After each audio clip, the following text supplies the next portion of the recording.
What is going on, guys? Welcome back to the channel. In this video, we'll be covering some massive changes to Dead by Daylight. Coming out next week will be the PTB. Some changes that have been here for a very long time are being changed up. And we're going to jump into it real quick. There's a lot of information here to cover. Now, down in the description of the video, I want to put the original video from the devs. It was about 14 minutes, so I'm hoping to maybe kind of shorten that up. But I'd encourage you to go over to that channel and just support them anyway. And kind of you hear the heart from the developers and stuff about this. But the huge changes are coming to the design, the UI, and the animations. So first off, we're going to be looking at the UI. Now, they said this is being changed because future features they want to add to it, and the current way it's set up, they're not going to be able to do that. So that's one of the main reasons why they're doing this. So the first thing we're going to be looking at is hook count for killers. So I just did a screenshot here real quick. This is from the point of view of a killer on PC. And you can see the bottom right, you still have your perks. Over on the left-hand side, you can see whatever, the main weapon of the killer is. And then at the top, it shows how many generators are left. And if you get to the point there's generators left and the hatch, it all shows up at the very top right there. But the big change you can see is at the top left, it has all the players up there. Now, currently you see the skulls because all the players got killed in this match. You can see the killer's about to hit the hatch. But normally it would have the portraits of everybody and then the name beside them, so the killer can see who the name of who it is and what they look like, which loading into the game, they can see that anyway currently. But right here in the middle left, you'll see right here there's a hook, and that is the progress for each survivor. So from a killer's point of view, that starts to fill up. It's kind of just like, when you get boldness and stuff as a survivor, just so they can see as they're carrying your whatever, where you're currently at. So in case they're real busy in the match and, they're all over the place and they forget, is this guy on the first hook, second hook? I need to drop this guy and go for another guy, or is this a kill hook for them? It kind of really helps out the killers in this point. And even though this is a little pixelated, I wanted to show this screenshot. You can see all over here in the top right, the progression of chase, sacrifice, and hits for the killer. And then on the top left, you can see where the portraits are at. So you can see one guy's dead, one survivor is down, and the other two have their portraits up. And you can see the progression of the little hook in the middle left. It's starting to go up, and there's still 5 generators left. And now this is a screenshot from the survivor's point of view. You can see boldness at the top right. It kind of keeps track of it for you there. And then also in the top middle, you can see there's 2 generators remaining there. Instead of down at the bottom and stuff, it shows it's there. And then at the top left, you can see the current status that there's 2 survivors that have escaped and one's on a hook. And then, the current player that's actually on the screen has a portrait.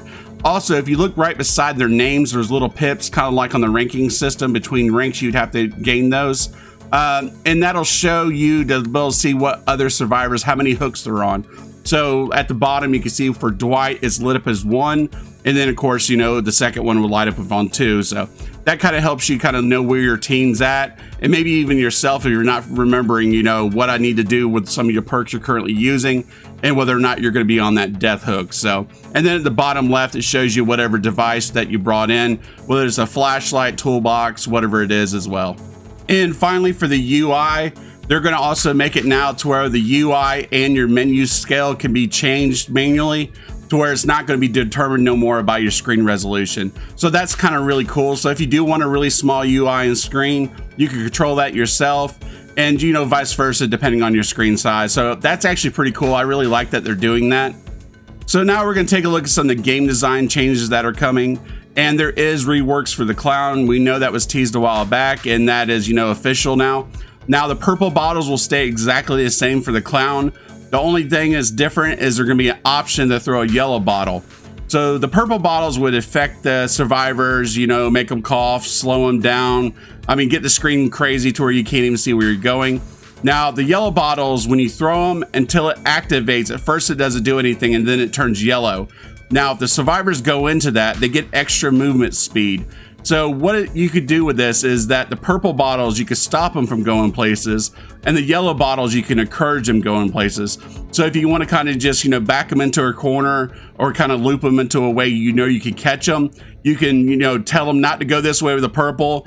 And they don't have to, but more than likely, a lot of times they'll probably want to go to that yellow area to where they can get the movement speed and stuff so they don't get downed. Now, another thing with the clown, the reload speed for the bottles now are going to be 3 seconds. So that's another change that are coming with the clown that we know of. Now, there's another killer that's going to have some reworks, which is the Wraith. Now, normally you could always see the Wraith far away. You kind of have that shimmery blur thing, kind of like almost like the Predator when he's invisible. Now, when he's 24 meters away, he's completely invisible. You can't see him. And when he's 16 meters to you, you get that same effect we currently have. But what happens between 24 meters and 16 meters, it slowly progresses into that shimmer. So, you know, probably 18 to 20, he's still pretty hard to see. So that's a very big change that's coming for the Wraith. And the last killer that's getting a little bit of a rework is going to be Trapper, and it is the traps. So it's kind of, you know, nerfing the traps a little bit to where normally it would take up to 10 attempts to get out, and it would be about 10% of the time you would get out. So now it's going to be between 1 to 6 attempts, and now you have a 16% chance of getting out of the traps. Now, some perks are going to be updated, whether they're buffed or nerfed. We don't know. They didn't give specifics, but it's going to be Diversion, Hex Undying, Fixated, Iron Maiden, and Second Wind. So I'm sure with a PTB next week, we're going to see a lot of that, or maybe they'll leak a little bit more out what's actually getting done with those. But right now, those are the perks we know they're going to be actually working with. And finally, with the game design, this is probably the hugest thing, if that's even a word, which it isn't, that I've seen done with Dead by Daylight is the ranking system. Now, we had it back where it was kill-based matchmaking for a while, and that is fully what they're going to now. So ranks don't mean anything when it comes to skill-based anymore. It's going to be on a reward system. So the back end part is going to be to where, you know, whether or not you have your killer, say you have a great Freddy and you suck at the nurse, you're going to have a separate ranking system for each one of them. So say you're, like I said, you suck at the nurse, you're not going to be going against people that previously would be a rank 1. You know, you're going to go against people that you're more in the same skill set with, and, you know, vice versa with the other way. So that's going to really help out a lot of, I know, killers, but it's also going to help out a lot of survivors as well. So we're going to look at the reward system. So let's just say if you stay, you know, at rank 20 all month, you don't play it much and you don't progress that much, you're going to only get 10,000 blood points. If you make it all the way down to rank 1, you're going to get 250,000 blood points. Now I'm hoping the progression is going to be lightened up, because if you want to go from 20 to 1 in a month, of course it is possible, but with a current progression based on skill, that's pretty grindy. So I'm thinking they're going to probably lighten that up, hopefully. I really don't know how I feel all about this. I mean, because it was an incentive really to play the game every day. Not a burden, but just, you know, a goal you wanted to hit. And with that out of the way, I'm not sure how I take this right now.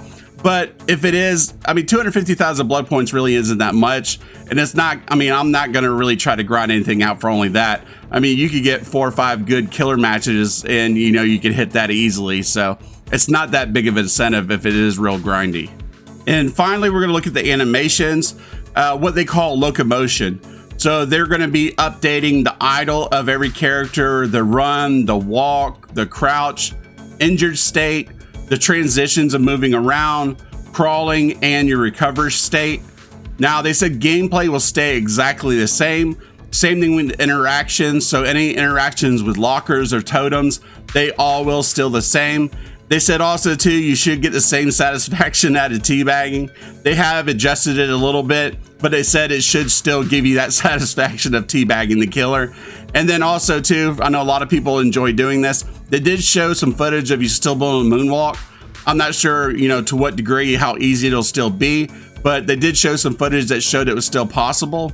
So anyway, guys, that is some of the big, huge, I mean, massive actually updates in a lot of ways for Dead by Daylight that'll be coming out next week. So if you guys do want to stay up to date with Dead by Daylight, make sure to hit the sub button and bell notification. And as always, guys, I'll catch you next time in the next video.